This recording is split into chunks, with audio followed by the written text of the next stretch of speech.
नमस्कार दोस्तों, M&C education welcomes you all. M&C education में आप सबों का बहुत बहुत स्वागत। आज के इस वीडियो सेशन में हम कार्य, समय और ऐकिक नियम, वर्क, टाइम और यूनिटरी मेथड करने जा रहे हैं, जो कि क्वांटिटेटिव एप्टीट्यूड का SSC CGL टायर 1 का, JSSC का, BSSC का, BSSC की वैकेंसी आ चुकी हैं, तो BSSC के PT के लिए और मेंस के लिए भी आपकी तैयारी के लिए बहुत ही हेल्पफुल होने वाला है आज का ये टॉपिक। यहाँ पर हम जो है क्या करने जा रहे हैं, कार्य, समय और ऐकिक नियम। ये आपको इसके बेसिस पर क्वेश्चन पूछे ही जाते हैं। कार्य, समय और ऐकिक नियम के बेसिस पर, work, time and unitary method के बेसिस पर क्वेश्चंस पूछे ही जाते हैं। एवरी नाउ एंड देन आप देखेंगे कि आपको जो है इसके बेसिस पर क्वेश्चन पूछे जा रहे हैं। सबसे पहले इसमें आता है वर्क। वर्क क्या है, काम क्या है? वर्क कोई भी चीज हम अगर कर रहे हैं तो उसको हम वर्क कहते हैं। वर्क का ये मतलब हो गया कि जो भी चीज है, मतलब हम इवन पढ़ाई कर रहे हैं तो उसको भी हम काम ही कहते हैं। ऐसा नहीं है कि हम जो है कुदाल चलाएंगे तभी उसको काम कहेंगे। खाना बना रहा है कोई तो उसको भी हम काम ही कहते हैं। तो कोई भी चीज अगर हम कर रहे हैं जिसका कि कुछ आउटपुट निकल रहा है उसको हम काम कहते हैं। तो काम है, काम जहां पर भी इन्वॉल्व होगा वहां पर समय लगेगा, टाइम लगेगा। और यूनिटरी मेथड, यहां पर आप जब देखेंगे कि जो भी प्रॉब्लम्स आपको चाहे SSC टायर 1 में, चाहे SSC टायर 2 में भी, और वेरियस स्टेट SSCs में जो क्वेश्चंस आपको पूछे जाते हैं वर्क टाइम के बेसिस पर, उसको सॉल्व हम यूनिटरी मेथड से ही करते हैं। तो इसीलिए यूनिटरी मेथड को भी हम इसी के साथ इंक्लूड करके पढ़ते हैं ताकि हमें समझने में दिक्कत ना आए। टाइम आपको पता है, दिन में 24 घंटे होते हैं, 1 घंटे में 60 मिनट होता है, फिर 60 मिनट है, 1 मिनट में 60 सेकेंड्स होते हैं, तो वो टाइम है। टाइम हम वॉच से जनरली मेजरमेंट करते हैं कि कितना समय लगा। तो किसी काम को करने में ज्यादा समय लगता है, किसी काम को करने में कम समय लगता है। हम अगर ज्यादा काम करेंगे तो हमें ज्यादा समय लगेगा, कम काम करेंगे तो कम समय लगेगा। जैसे अगर आप पढ़ाई कर रहे हैं तो 1 पेज पढ़ने में जितना समय लगेगा, आपको 2 पेज पढ़ने में उससे ज्यादा समय लगेगा, डबल समय लगेगा। और एवरेज वाइज अगर चलेंगे तो 10 पेज जब आप पढ़ेंगे तो पहले पेज में जितना समय लगा उसका 10 टाइम्स आपको लगेगा 10 पेजेज को पढ़ने में। तो इसी तरह से समय जो है एक तरह से वर्क का क्या कहिए कि डायरेक्टली प्रोपोर्शनल हो गया।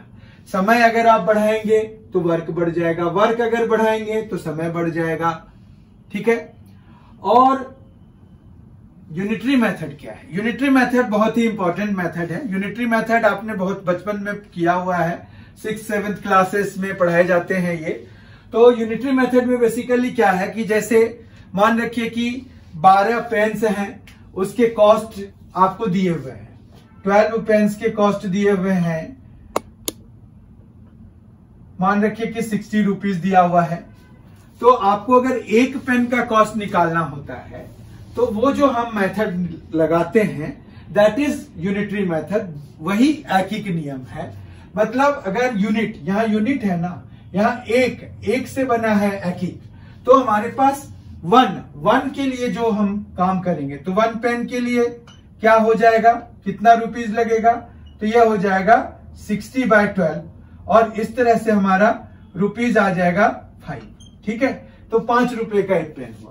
तो ये जो मेथड हमने लगाया ये यूनिटरी मेथड है। अब यूनिटरी मेथड का हमें वर्क और टाइम में क्या लेना देना है, तो ये बहुत बड़ा ये है कि बहुत ही रिलेटेड चीजें हैं। आप यूनिटरी मेथड लगाएंगे हमेशा वर्क वाले क्वेश्चंस में। जैसे वो कहते हैं कि ए किसी काम को 12 आवर्स में पूरा कर रहे हैं। ठीक है। बी जो है कि उसी काम को 8 आवर्स में पूरा कर रहा है। दोनों जब मिलके काम को पूरा करना चाहेंगे तो कितने दिन में काम पूरा होगा। मतलब एक काम जो है ए 12 घंटे में पूरा कर रहा है, बी 8 घंटे में पूरा कर रहा है। तो अगर दोनों मिलके पूरा कर रहे हैं, दोनों मिलके काम करने लग गए तो वो काम कितने घंटे में पूरा हो जाएगा, ऐसा सवाल आपको पूछा जाता है। तो इसमें हम जैसे ये ए 12 आवर्स में उस काम को पूरा कर सकता है, तो हम ये पता करते हैं कि 1 घंटे में वो काम का कितना पार्ट पूरा करेगा। तो यूनिटरी मेथड से वो आएगा। 12 आवर्स में पूरा काम हो गया, यानी कि 12 आवर्स में 1 वर्क हो गया, है ना। तो 1 घंटे में 1/12 वर्क हो जाएगा, मतलब 1/12 ऑफ द वर्क हो जाएगा। तो ये कहां से आ रहा है, यूनिटरी मेथड से। इसीलिए हम यूनिटरी मेथड एकिक नियम को इसी के साथ में करते हैं, ठीक है। तो ये आ गया। उसी तरह से हम जब इसके लिए निकालेंगे तो वो 1/8 हो जाएगा। अब कह रहे हैं कि दोनों मिलके अगर करेंगे तो कितने समय में, कितने घंटे में वो काम पूरा हो जाएगा। तो ये निकालने के लिए आपको करना कुछ नहीं है खास, यहां पर 1/12 प्लस 1/8 कर देना है। दोनों को जैसे सॉल्व किया जाता है, आप फ्रैक्शंस को ऐड करना जानते हैं, तो आप इन दोनों फ्रैक्शंस को ऐड कर दीजिए। तो यहाँ 12 है, यहाँ 8 है, तो 24 एलसीएम हो गया। तो ये आ गया 2 और ये आ गया 3, तो ये आ गया 5/24, ठीक है। अब ये तो हमारा रेसिप्रोकल है, इतना वर्क पूरा हो जाएगा 1 घंटे में। तो हमें टाइम चाहिए ना कि कितने समय में, कितने घंटे में काम पूरा हो जाएगा अगर ए एंड बी दोनों मिलके काम को कर रहे हैं। तो इसका रेसिप्रोकल निकालना होगा, क्योंकि ये तो इतना पार्ट ऑफ वर्क है, ठीक है। तो अब जो है वो पूरा होने के लिए 24/5 आवर्स, ये हमारा आंसर होगा। तो ये आ गया कितना, 4.8 आवर्स। 4.8 आवर्स में दोनों मिलके काम को खत्म कर देंगे।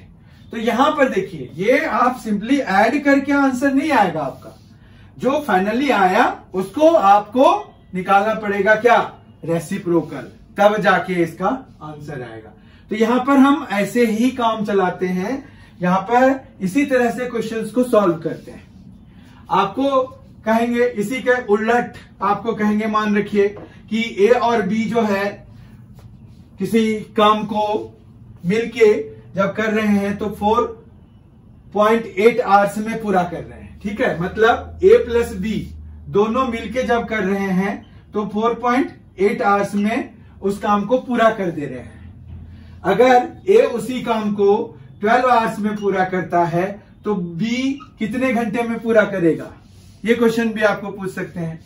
अब यहां पर हम क्या कर लेंगे कि भाई बी जो है उसको x घंटे में पूरा कर रहा है, और फिर सेम टेक्निक लगाएंगे। सेम टेक्निक क्या, 1/12 प्लस 1/x, मतलब यूनिटरी मेथड कि 1-1 घंटे में कितना काम पूरा हो रहा है, कितना part of the whole work पूरा हो रहा है। तो 1/12 1/x, और यहां पर अगर 4.8 में पूरा हो गया तो 1 घंटे में कितना, 1/4.8।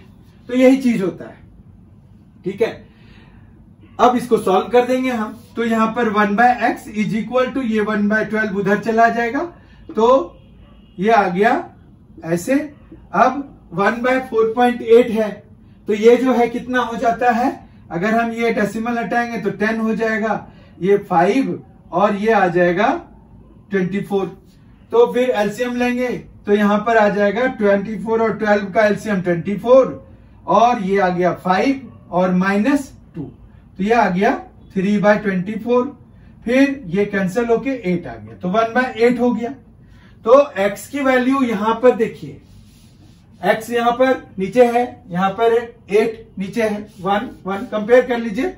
1/x इज इक्वल टू 1/8, तो x की वैल्यू कितनी, 8। तो 8 आवर्स में ये पूरा हो जाएगा, समझ गए। मतलब बी अकेले अगर उस काम को करने लग जाए तो 8 आवर्स में पूरा हो जाएगा।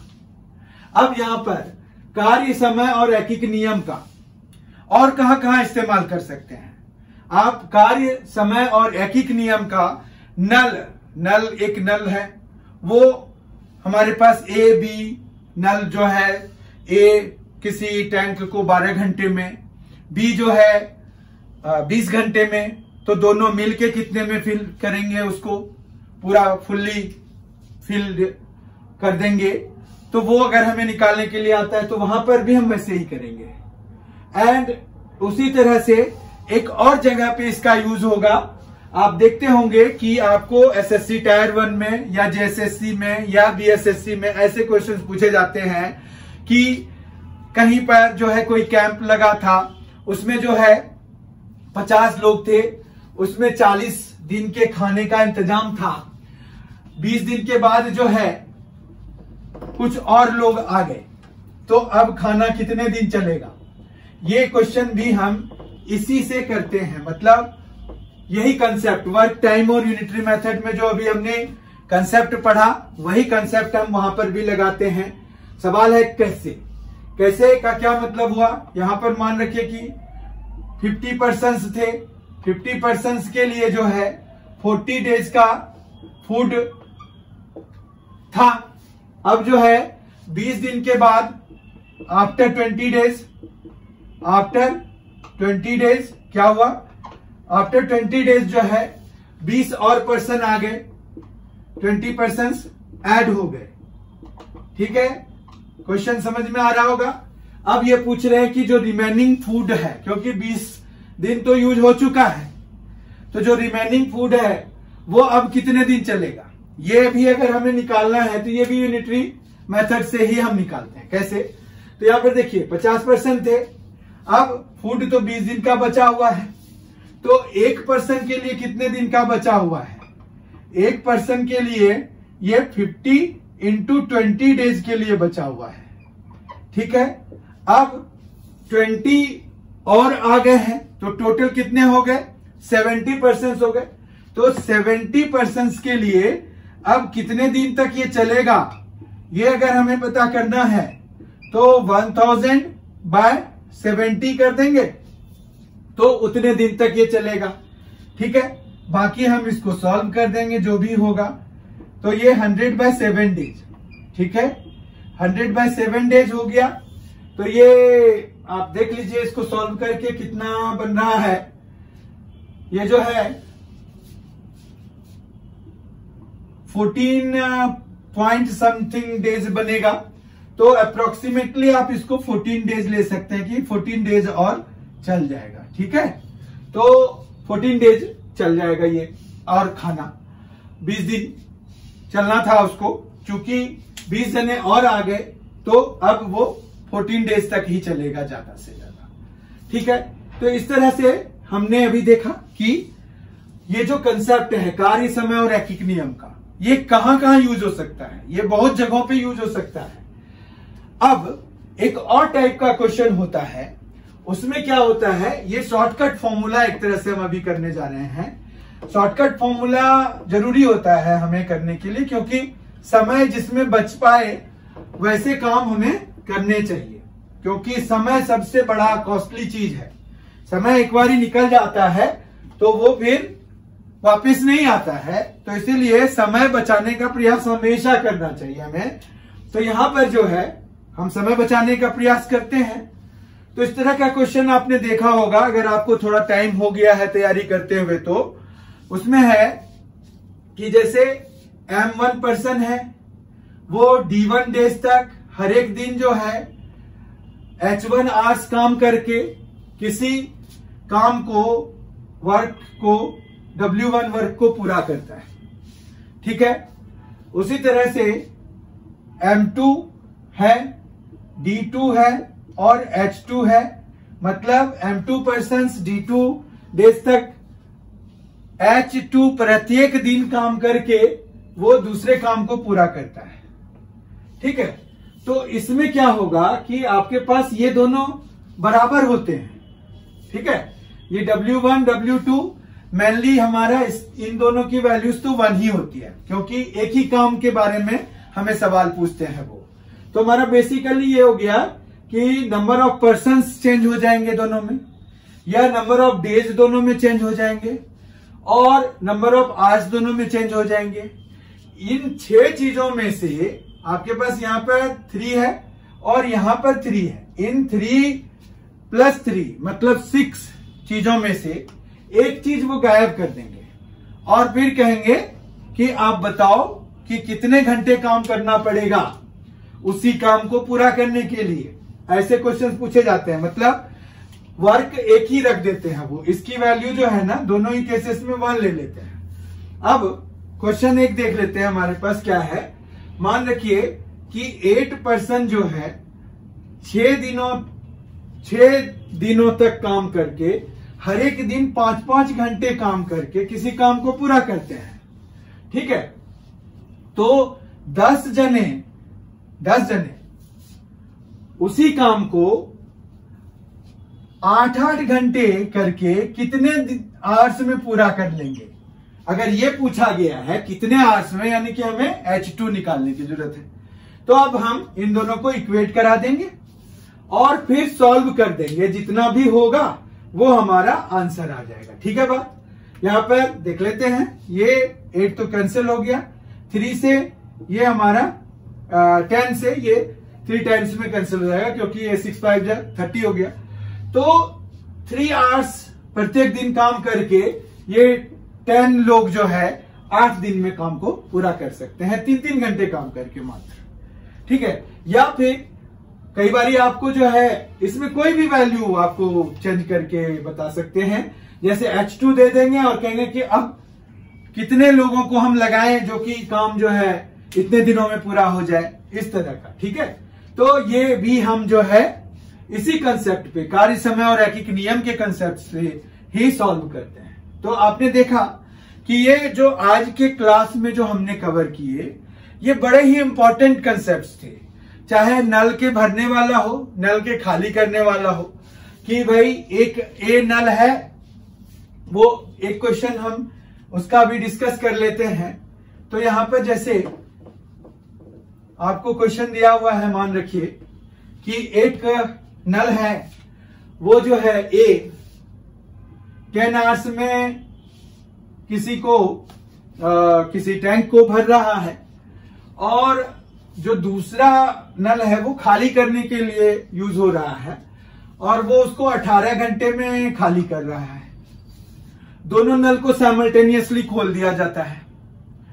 तो ये एम्प्टी कर रहा है, ये भर रहा है, मतलब ये फुल कर रहा है, ये एम्प्टी कर रहा है। तो दोनों को अगर साथ चलाएंगे तो कितने देर में वो भर जाएगा टैंक, ये हमें पता करने के लिए अगर पूछेंगे तो उसमें भी हम यूनिटरी मेथड ही लगाएंगे। तो कैसे, तो यहां पर 1/10, ठीक है, और ये चूंकि खाली करने में यूज हो रहा है तो 1/80। ठीक है, तो हमारे पास यहां पर एलसीएम होगा, कितना हो जाएगा, तो एलसीएम हो जाएगा 90। ठीक है, तो ये आ गया 9 और ये आ गया 5, तो ये आ गया 4/90। ठीक है, तो ये हो गया 2, ये हो गया 45। फिर मैंने बताया था कि ये 2/45 will not be your answer, 45/2 will be your answer. तो ये 22.5 आवर्स में भरेगा अगर दोनों ही जो टैप है उसको खोल दिया गया है। तो इस तरह से हम वर्क टाइम और यूनिटरी मेथड का यूज वहां पर भी कर लेते हैं।